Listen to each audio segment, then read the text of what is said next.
What's up, folks? My name is Joab, and this is the Couch Connect. Today I'm hanging out with Boni. What's up, Boni? How you doing? Hey, Job. Long time. Yeah, it's been a while, man. Thanks Yeah. for hanging out with me on this couch today. Yep. I was looking at your Facebook. What do they call the main thing on The Facebook? banner. The banner. Facebook banner. And you have a nice quote there. What's the backstory for that quote? Interesting. Yeah. So, hi viewers. In 2019, I was celebrating my 40th, and I decided to take a trip to Dubai. Okay. And in Dubai, there are so many things to see there. Yeah. I think to me the most conspicuous one was the tallest building in the world, as they say. Yeah. I think it's called the Burj Khalifa or something? The Burj Khalifa. Yeah. Yes. So at the foot of Burj Khalifa, the basement, there's this big mural Okay. of the King Ahmed bin Rashid. Yes. So there's this quote that he has there. I think he was just expressing his feelings after completing that building, because when he started it, he was determined to construct the tallest building in the world, but he had a lot of challenges. But he was determined to complete this construction, and so he said that the word impossible is not in the leader's dictionary.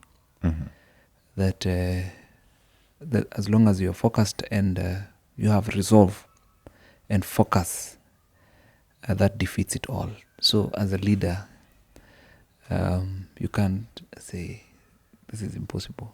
Yeah. All you need is resolve and focus, True. and you achieve it. Yes. Damn, that is very deep, Bonnie. Yeah. And so in your case, I know you are big on leadership and you are a leader in very many spheres. But has this always been the case that, impossible has never been in your dictionary? Interesting. I don't know how much you know about personalities. Okay.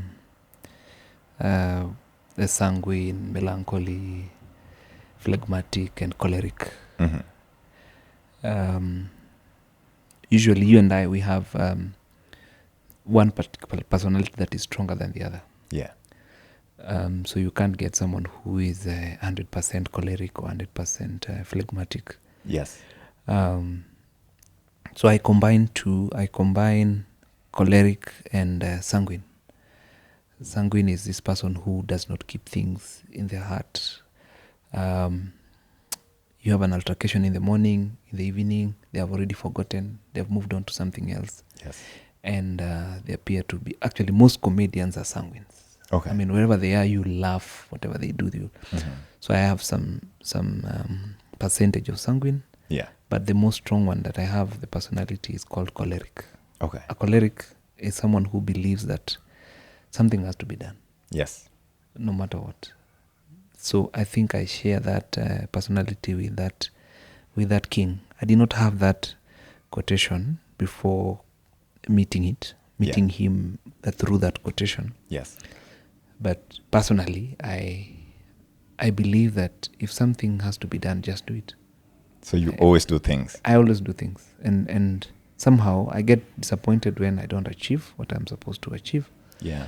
But I always do things. I just want to see things happening. So as a choleric, to someone else, there may not be a way here.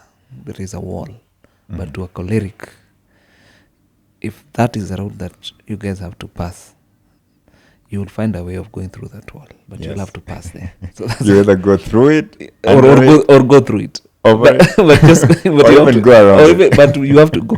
Yes. You have to go there. Yeah. You have to go there. Sometimes cholerics are not very good people because no matter what you have to do, what they have to achieve, what they want you to achieve. Sometimes you have to step on people Yeah. for you to achieve what you have to achieve. It has put me in trouble sometimes, but I get things done.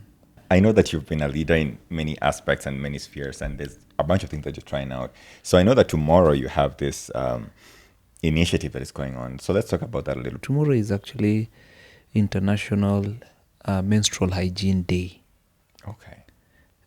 celebrated on globally on May 28th, just to,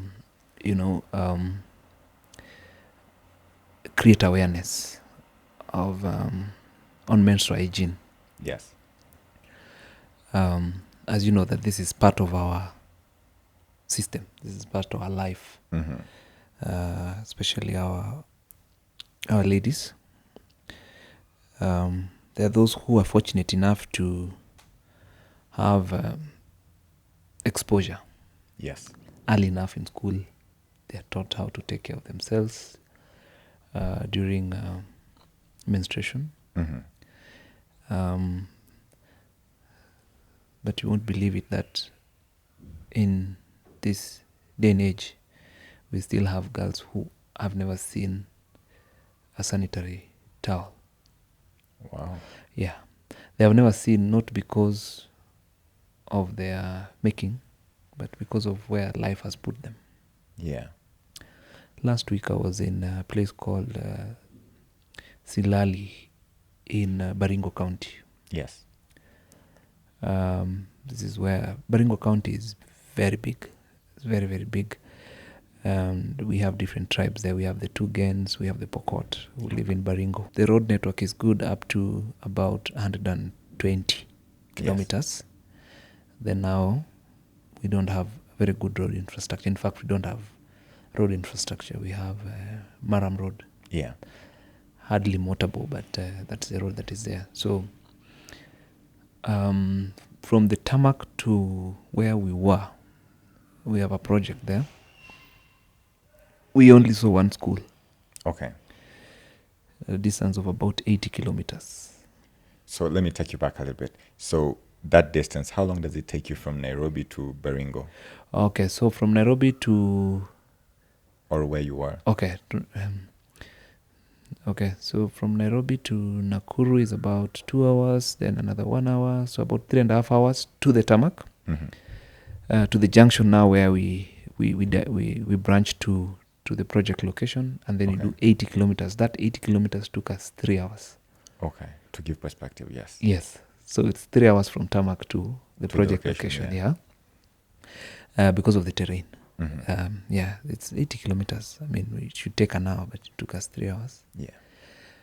But I'm trying to paint this picture of this girl who has never seen a sanitary towel. Yes. Let alone hearing about it. I'm not sure, because there's only one school on that stretch of 80 kilometers. One primary school. Yes. So there is no formal education there. Yes. And so their focus would be on food. Yeah, just very basic lifestyle. Food, shelter, and something to cover yourself. So in these areas, the moment a girl starts experiencing the menstrual cycle, unfortunately, they are taken through FGM, female genital mutilation, and then they're married off. At 9, 10, 11. So yes, the person we met was telling us that our guide was telling us at some point, in some cases, and actually some cases, so men fight for these girls. The moment they pass through FGM, men fight for them. So you'd get someone from one guy from this hood and another one from this hood claiming one particular girl, and then they form groups. I would liken it to the white wedding where you have your groomsmen. Yes. Okay, your groomsmen will go and get suits and get all these things in readiness for your wedding. Yes. In their case, the groomsmen are recruited to fight for that girl. So you recruit your groomsmen, I recruit my groomsmen. Okay. And we go to a field. field. We fend off. And we fight. We fight. Yes. Whoever wins text the girl. Text the girl. The 9, 10, 9, 11 10, year 11, girl. yeah, 12. In some cases, you find that the girl that you are fighting for is still very young. Yeah. So what happens? For example, you're the one who was won. Your mother will take that girl and raise her for a year or two for you. Okay. So And she leaves her home, is taken up by my mother. yes. Okay. So the mother-in-law. And so the mother-in-law is the one who's supposed to take care of her until she is ready for intercourse. Okay. It is heartbreaking.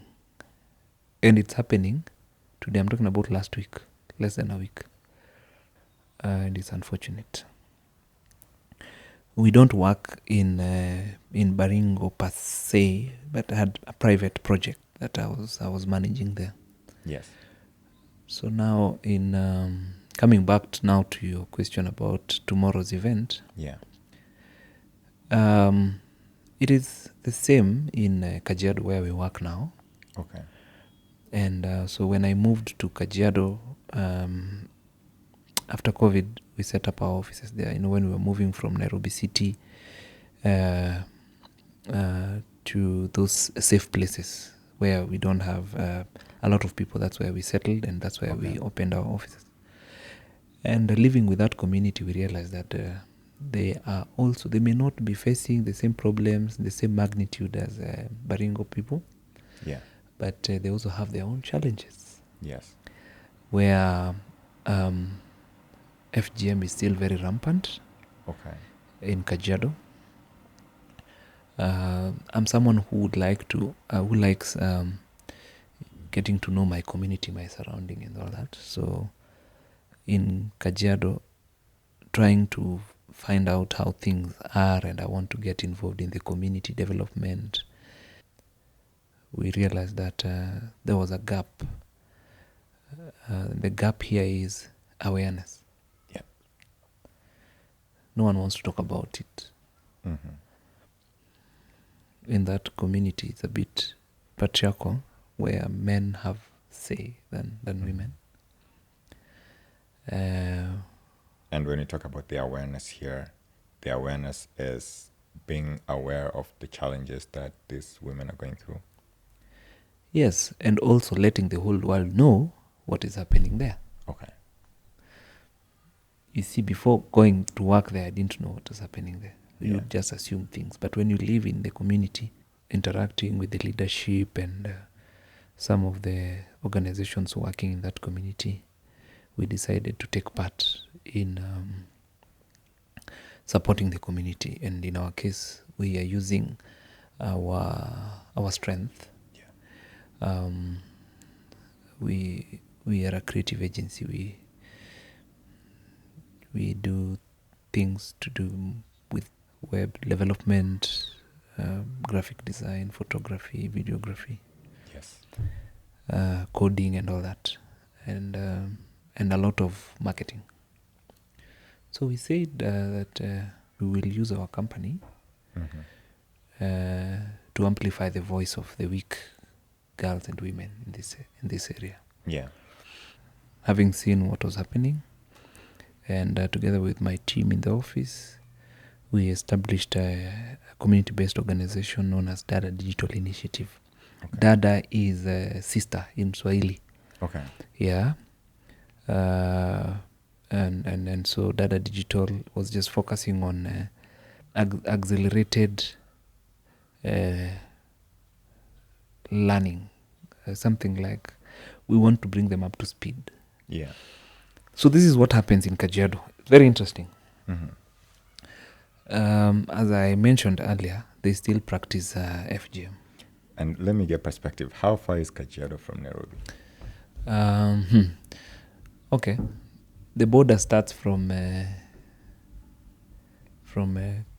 Karen, so it's about 20 kilometers from the CBD. Okay.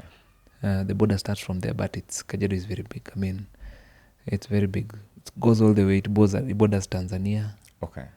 The longest part of Kajiado is bordering Tanzania. So that is south of Kenya.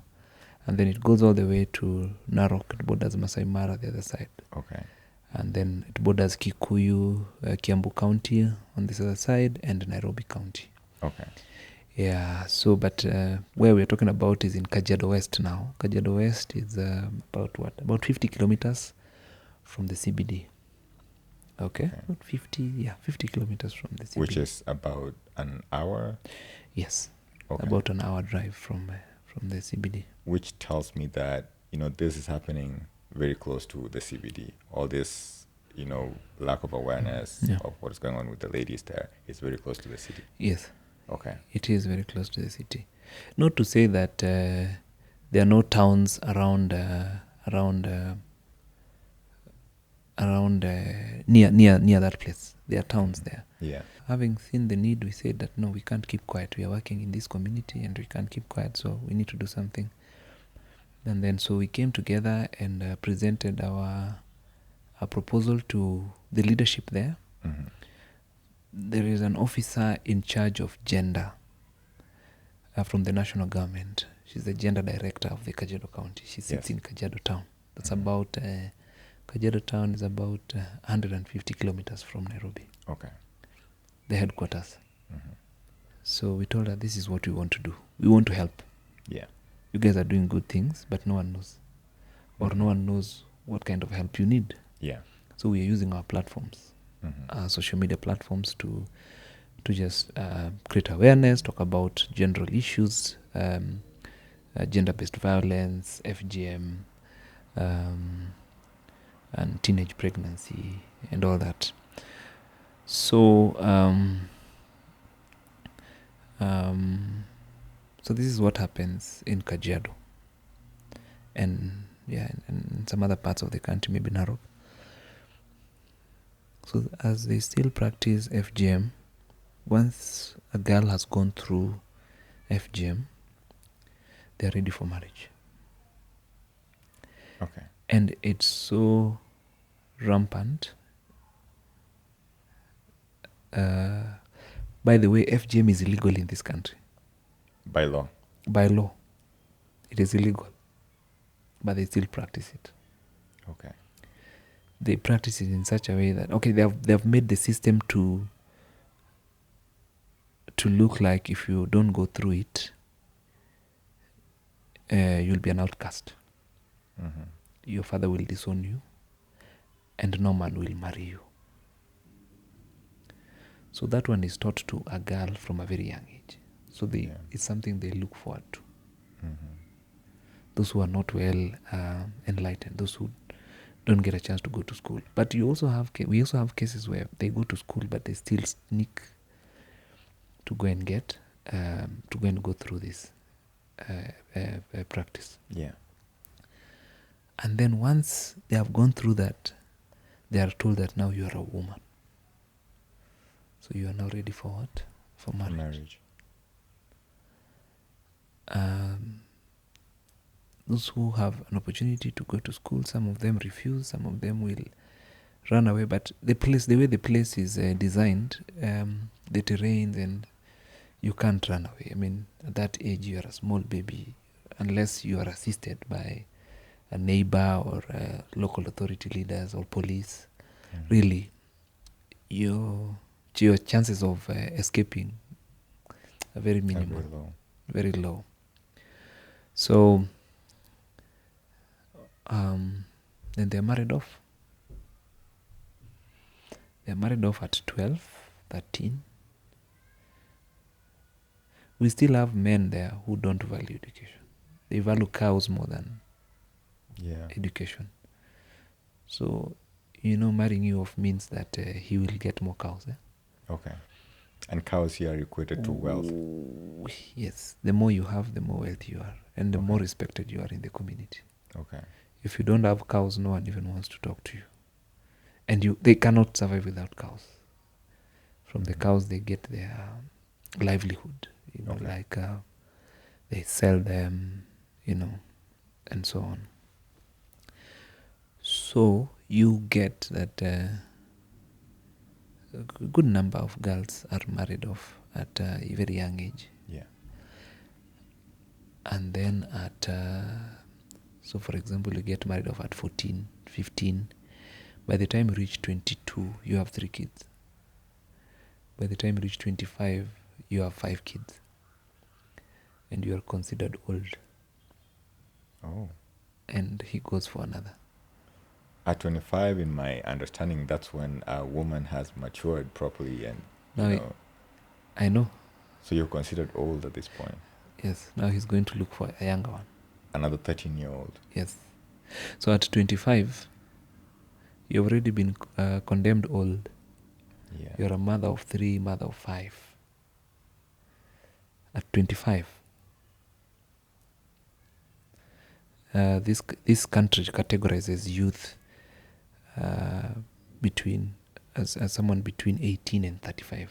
So, but at 25, so at 25 you're at your peak. In this country, at 25 you are now at your peak as a youth. Yeah. So we are looking for these 25-year-olds who dropped out of school in class 7, class 8, class 6. They are not doing much now other than taking care of kids. Yeah. But they are willing to go back to school to learn a skill or two. So then we take them to, there's a government system known as adult education. It's a program that focuses on older people who want to acquire skills, basic skills, basic mathematics, basic English, languages. They're able to communicate, read and write. Yeah. So we have partnered with that department of adult education, and we have been supporting these we call them young ladies or young mothers. So that program has units that they cover in languages, a bit of science here and there, mathematics. But Dada Digital is now supporting them through training and skilling them on digital space. Yeah. The world is changing very fast, and so we also need to do the same.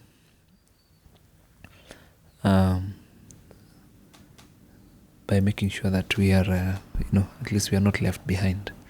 Yeah. The government of Kenya has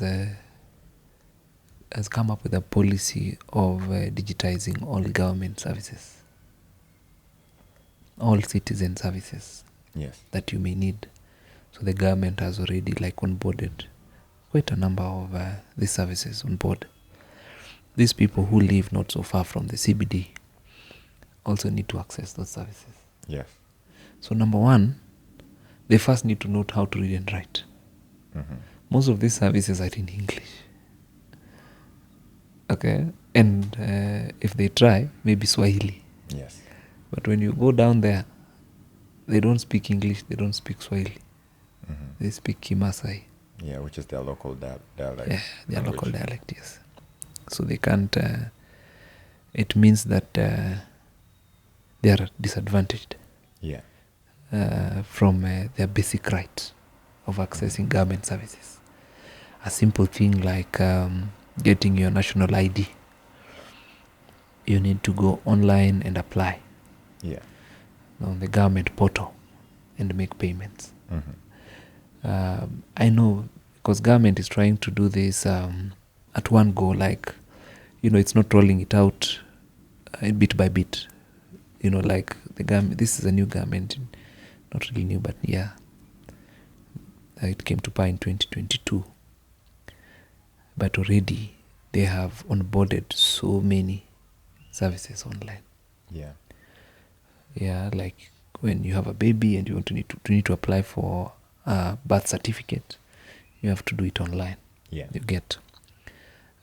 So to help this community and these women here, as now we are coming on board with the digital skilling program. Okay, we are still challenged because we don't have enough resources. We are still using our own resources, which definitely is not enough. Yeah. But in our small way, changing one life at a time, with the hope that we can scale it. Of course, with support, we'll be able to do more of this. So, again, I needed to give a background of what we do and why we are there. Yes. And why we are going there tomorrow. Yes. And what this drive is all about. So as I've said that, their needs appear to be those very basic needs. Those very basic needs. And menstrual hygiene is not one of them. Yes. If you give them 50 shillings, they would rather buy some sugar and some flour and go and fix a meal. A pack of sanitary pads goes for about 50 Kenya shillings. Okay, depending on the brand, from 50 to 100, depending on the brand. Yeah, but a usable one, basic one, is about 50 Kenya shillings, and they can't afford that. Yeah, the place is call it a what? Semi-arid. Okay, they are pastoralists. They depend on their livestock, which has for the longest affected by the effects of climate change. So you get the men migrating with their livestock to a different location in search for pasture. They leave behind women and children with the sick animals and the goats. So these women and children will depend on maybe goat milk to go and sell and then get some money to survive. And so this has been a big challenge in the place where we are working. And knowing that this one follows them to schools, those who are lucky to go to school. During their cycle, they don't go to school. Okay. I was actually going to ask that. What happens during the cycle? During the cycle, they don't go to school. And what about the ones who are at home? So they just sit at home? They just sit at home, or they will use leaves, or they will use rugs, whatever available. Yeah. Sometimes they use their local arrangements to clean themselves up, and which is not it's not something that you'd wish for your worst enemy to go through. True. Yeah. So we have also seen the need. Unfortunately, we don't have a lot of resources. Actually, we don't have resources. What we do is, we know that there's a need here, and we know our friends. People like you. So we tell you, Job, how many pads can you buy? How many packets can you buy? And then we tell our friends, and that's why we are doing this drive. And we are targeting 3 schools actually, with about 200 girls. Okay, with about 200 girls. And so we hope to raise about 2,000 packs and give to these 200 girls as we celebrate, or as we mark the International Menstrual Hygiene Day. There's nothing to celebrate really. It's just to mark and to create awareness. If I don't do it, who will? True. I'm a father of 3 girls. Did I tell you that? Wow. I'm proud of you. I have one daughter. And, when you're saying all this, I'm thinking about my one daughter going through. I've just been thinking about my daughter going through the same challenges. And I can feel your burden with your 3 daughters. Yes. I have a mother. I have a lovely wife. I have my one and only sister, Faith. I think you know her. Yeah. And I have 3 daughters. And I have a choice of saying that, what, you know what, you guys just find a way of surviving, and I do my own things. But because I believe that I need to do something, then I'll just do it. Yeah. I'll just do it. We are properly registered as a CBO, and we have expressed our intention to work with the community. Yeah. Yeah. We are not only marking this day, we are marking all the days that are affecting women. International Women's Day, we go there and celebrate with them, you know, and see what we are able to do. Sometimes during drought, we also mobilize resources, and we go and donate food stuff to the community. It is something that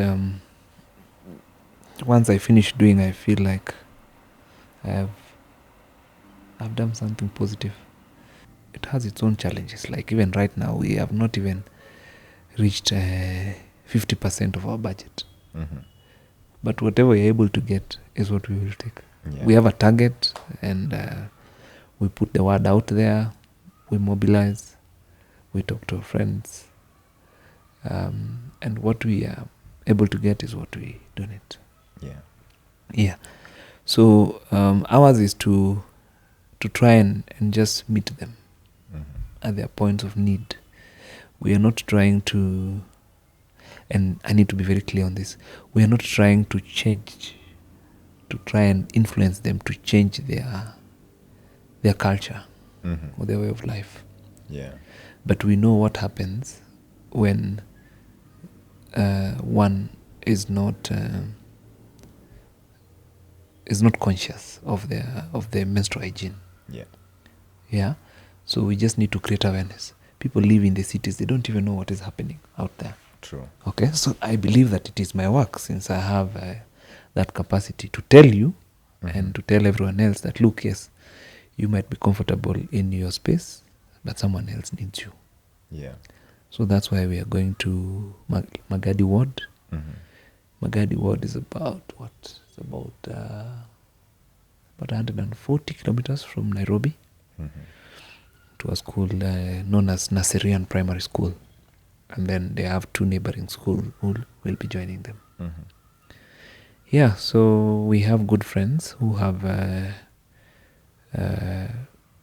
pledged to support us, and we believe that it's going to be a success. Yeah. I also do pray and hope that tomorrow becomes a success for you folks. And I think it's something very big that you guys are doing. But I wanted to ask, you say that you have talked to some of the leaders in the community, especially the ones who work with women. So do these people ever come and help in any way, especially for events like what you have tomorrow on the International Women's Hygiene Day? They do. Okay. They do. But as you would expect, the need is too big. Yeah. Yeah. And the support that they give is they support. They can only give what they can afford. I mean, I cannot blame them. I cannot blame them. This is something that needs government's response. Yeah. Yeah. And what So is the government? it's a catastrophe. I mean, it's not something that an individual can cover By themselves, yes. No. And so have you expressed your desire to the government sometime? Yes, we have, and we continue doing that. Okay. As a matter of fact, our call is to distribute these things for free to primary school going girls. Yeah. Yeah. I mean, remove taxes. I mean, just give them for free. Yeah. They need them. And the reason why I ask this is I know that in the early 90s, I was a young boy then, and growing even into the early 2000s, I have seen the government supporting initiatives that fight HIV/AIDS, and one of the things that they did is supply condoms in hospitals around the society. In public spaces, yes. Yeah, in public spaces. And my expectation would be that since people like you are making the government aware of all this that is going on in these communities, are they unwilling or are they unable to support these initiatives by supplying, some of these pads, for example, for free? I think it's just misplaced priorities. Okay. On one hand, the government is saying that they're really fighting for women rights. Okay. On one hand, Mm-hmm. coming up with charters and policies and signing documents and all these things. Mm-hmm. They're saying they're fighting so hard to have policies. Okay, but you're right. Up to now, you're talking about in 90s? No. Mm-hmm. Currently, in government facilities, Mm-hmm. condoms are distributed for free. Okay. Currently, there is a budget. Someone is buying, because condoms have to be manufactured. Yes. So you can't just get them For free. from the roadside. Mm-hmm. So there's a budget that someone buys and puts them in dispensers. Mm-hmm. So in male washrooms, you will find dispensers full of condoms. Someone is supplying them. Okay. But in female washrooms, there are no sanitary towels. Okay. Okay? I'm gonna interject. Are there female condoms in those female washrooms? I don't know. I don't. Okay. I have not visited the female washrooms, Yeah. but I don't know. I don't know. Mm-hmm. I will find out. I'll Yeah. find out. Mm-hmm. But you're very right. I mean, you hear them talking about school feeding programs. Yes. Something very good. Okay, make sure that the kids have at least a meal Mm-hmm. or 2 meals in a week or 3 meals in a week, depending on the availability of resources. Yeah. But considering these girls who are unable to come to class Yeah. for the period, like for the period that they're experiencing their menstrual cycle, about 5 days, Mm-hmm. so they will miss school Yeah. every month. Yeah. Okay. For a couple of days, for 5 days. Yes. Maybe even longer for Yes. some. Yes. And we have normalized it. So the teacher knows this couple of girls will not come to school. Mm-hmm. They know, but they can't do anything about it. So I feel like it's a very sorry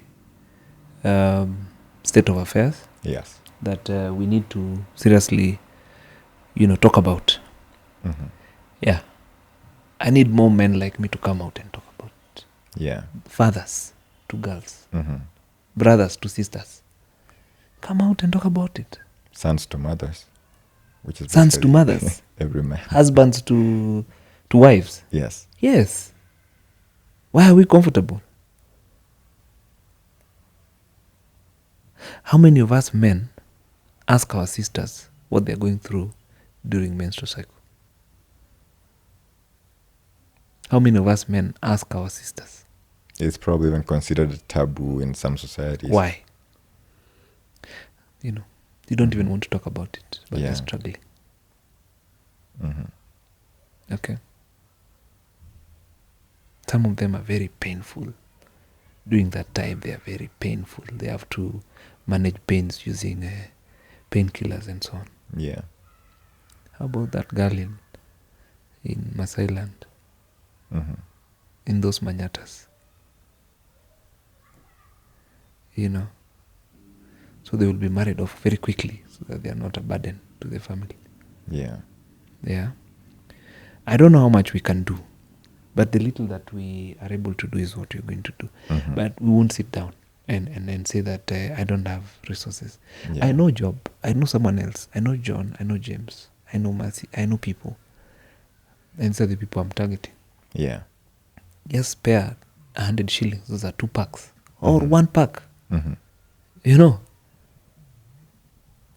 Will you become poor by giving 1 pack of 50 shillings? I have 5,000 friends on Facebook. Mm-hmm. If each gives me 1 pack, I'll have how many packs? 5,000 packs. I'm only looking for 2,000 packs. Mm-hmm. You know. So some people are probably going to say, they're going to look at you and say, Boni, Boni, you're a good guy and you're doing all this. But they'll probably, start saying that maybe you have some, I don't know, hidden agenda. Political ambition. As they all say. Yeah. See, the good thing is that I don't need any motivation to do what is right. True. Yeah. My kids are enough motivation. Mm-hmm. Mm. My mother is enough motivation. Mm-hmm. I saw her struggling with the 6 of us. Yeah. To put food on the table. I saw her. She's still alive. Mm-hmm. You are 6 siblings in total. 6 siblings, 1 sister, our Mm-hmm. last born sister, Faith. Yeah. But I saw how my mother, that lady, struggled. Yeah. To make sure that at least all of us had a Form 4 certificate. Mm-hmm. That's all she could do. And she did it. Anything over and above that, she said that everyone, please find your way. Mm-hmm. This is all I can afford. Mm-hmm. We are very grateful. And so I said, I've been asking myself, how many other mothers are out there struggling like my mother did to at least see their kids reach a particular level in education and help others. So for me, it's not about, I don't have any political ambition. The money that I'm going to use in politics, I'd rather give to these needy girls. Yeah. You know how politics is. It's about giving from day one Mm-hmm. to the last day. You are the one who will pay all school fees. True. You will buy meals for everyone who doesn't have a meal. Mm-hmm. You will pay hospital bills for everyone. Mm-hmm. You will do everything for everyone. Yeah. Yes, I don't have that spine. Mm-hmm. Yeah, and I may be related to politicians here and there, but no, not for me. Okay. And I cannot decide for people what they want to say. True. Everybody has their own idea. Yeah. I look at the state that many African countries are in terms of the kind of leaders that they have elected. But at the same time, I feel like they are not thinking about the population who've elected them. So do you think there's anything that the future generation of leaders can do to switch up what is going on? For example, to want to take care of the issues of all the issues that ladies are going through, for example, and not just take care, worry about their stomachs and, accruing more wealth. I'm not sure about that. Who is mentoring that future generation leaders? Who is mentoring them currently? The current leaders, I guess. Thank you very much. So do we have hope? Do we have hope? Who is mentoring me right now? It's the current leaders, right? Yes. Those are the people I see. Mm-hmm. But I'm not happy with them. Mm-hmm. Unfortunately, I cannot go there. I cannot go to compete for those elective positions. Yes. So chances of me getting there are very minimal. Mm-hmm. So we'll have the same people doing the same thing, giving birth to their children, and their children will only follow what their fathers used to do. Yes. I don't want to sound hopeless, but with the right policies, for example, if the government is deliberate and just say that from today onwards, sanitary towels will be free, will be distributed freely to school-going girls of ages between this and this, or in primary school. And then tax me for that. I'll happily pay for that tax. Yeah. But don't tax me to do some funny things that I see around here. Yeah, it doesn't make sense to me. It doesn't make sense to me. But if you do policies, when you have those policies in place, for example, government will say that we target to, for example, respond to the effect of climate change by planting 10 billion trees by 2030, or you give yourself a target, and this is what we want to do. You know what will happen next? they will start looking for development partners. Mm-hmm. This is what we want to do. This is our plan. This is our timeline. And we need this much to be able to achieve this by this time. Okay? Development partners will be happy to come and partner and start distributing seedlings, start giving a support, logistical support, labor, just capacity building the communities to be able to achieve this. Yeah. It is possible. I believe if they wanted, this is the easiest thing to do. Yeah. Yeah, if I was given an opportunity, I'll just say that, for example, in Kajiado, they receive what do you call it? They receive funds from the central government. Of course, they generate their own revenue, but that is collected to the central government and then it's redistributed to the counties. Yeah. So Kajiado County has its own annual plans. Okay, they call them CIDPs. They have their own plans. Okay, and those plans have budgets. Yeah. So they work within those plans throughout their financial year. Yeah. They have all manners of excuses. Say, when we came to your location, they have this thing they call public participation. That before they develop the CIDP, they have to go to all the places, ask them, tell them this is what we want to do. And then we don't have people saying, instead of building 2 classrooms, or instead of doing this road, or instead of putting this money here, why don't we supply sanitary tires to our schools within Kajiado for free? Yeah. And since they are saying no one has gone there to say that. Okay. But in that government, we have women. In the leadership. We have women there. Yeah. As a matter of fact, right now, from the current constitution, we Kenyans decided that every county will have a woman representative, a woman member of parliament, woman representative. Yeah. That position is reserved for women. Yeah. To represent women. Representing women means that you'll champion what they need, women rights. Yeah. This is one of them. How many women representatives are there in? Do you know? Do you have an idea? I mean, there are 47. We have 47 counties. Okay. So we have one per county. For every county. So there are 47 counties. Okay. So they have women, 47 women representatives, county representatives. They're called women MP, county MP. Yeah. You're representing the whole county. Women affairs. So there's a fund. Yeah. That they call it, I think they call it NGAF. National Government Affirmative Fund. Yeah. Yeah, National Government Affirmative NGAF, yeah. So out of this 47 women, is there any woman who is helping you in your fight? Maybe not directly, in this initiative, but maybe doing this somewhere else in their county. Do you know of any?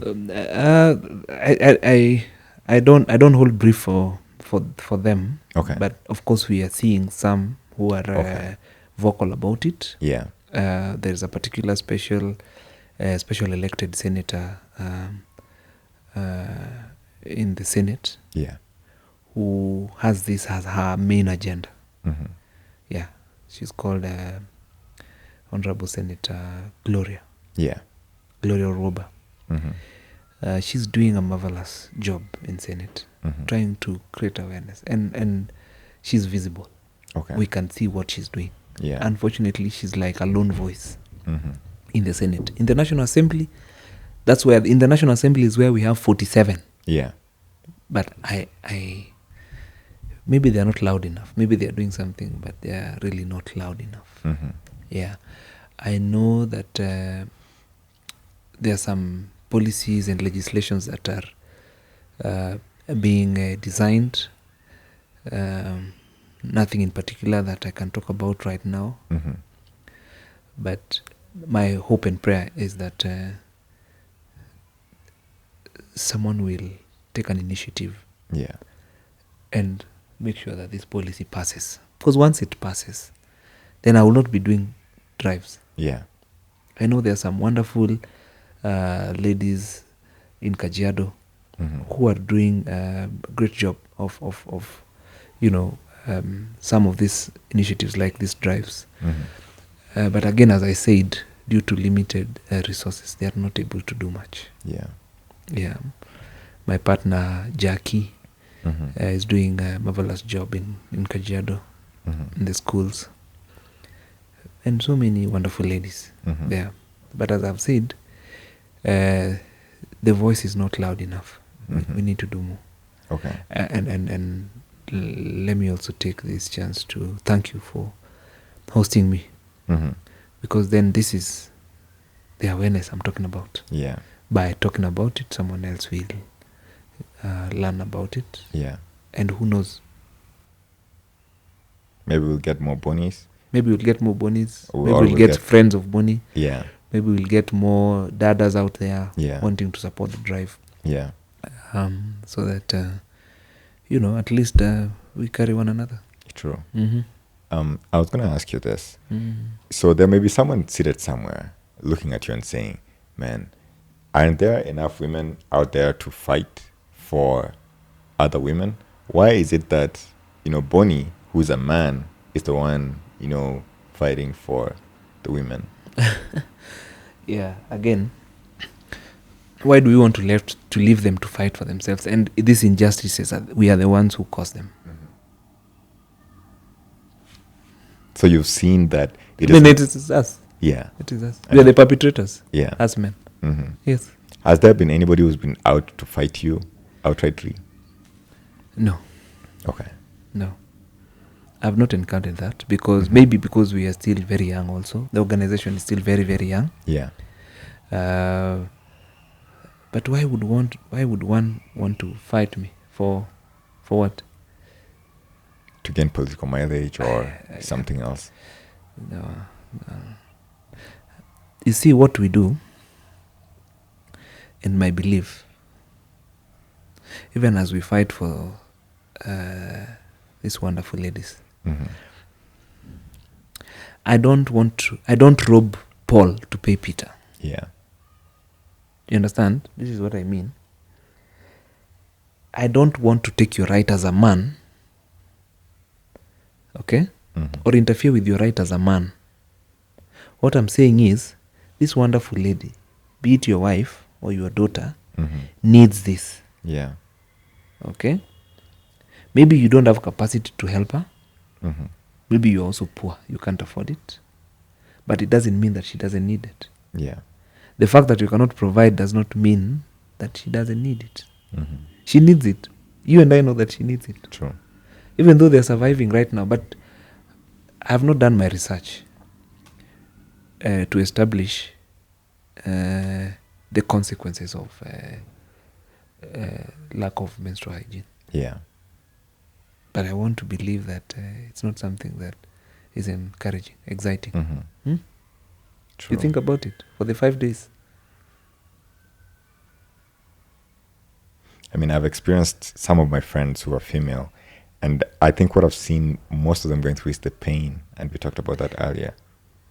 And so I can imagine the pain coupled with the Lack of products. Yeah. Then And what that feels like. and then in Kajiado we don't have water. We have water shortage in Kajiado. We don't have water actually. Actually, where we are going in Magadi, there's a local company that usually supplies them water once a week. Okay, the place is arid. Yeah. Very dry. As I said, the community is a bit patriarchal. Yeah. So,